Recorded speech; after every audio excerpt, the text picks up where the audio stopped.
55 करोड़ की वो कहानी जिसने गांधी जी की जान ले ली। ये बात नाथूराम गोडसे ने अपने ट्रायल के दौरान कोर्ट में कही थी।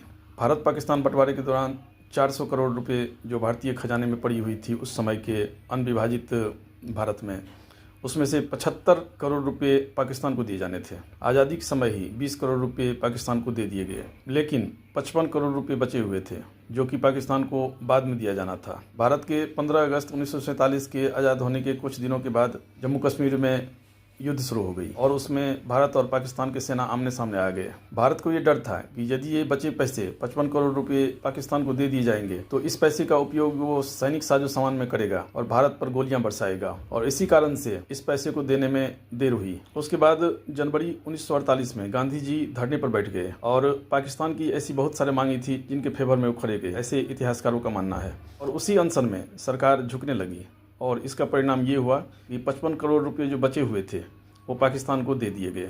और उसी जनवरी के अंत में 30 जनवरी 1948 को नाथूराम गोडसे के द्वारा महात्मा गांधी की हत्या कर दी गई। जब मुकदमा चली तो नाथूराम गोडसे ने अपने ट्रायल में कहा कि गांधी जी को मारने का एक प्रमुख कारण 55 करोड़ रुपए पाकिस्तान को दिया जाना था, और उसने कहा कि मुस्लिमों को हिंदुओं के प्रति ज़्यादा तरजीह दी जा रही थी उनके विचारों को लेकर और राजनीतिक मांगों को लेकर।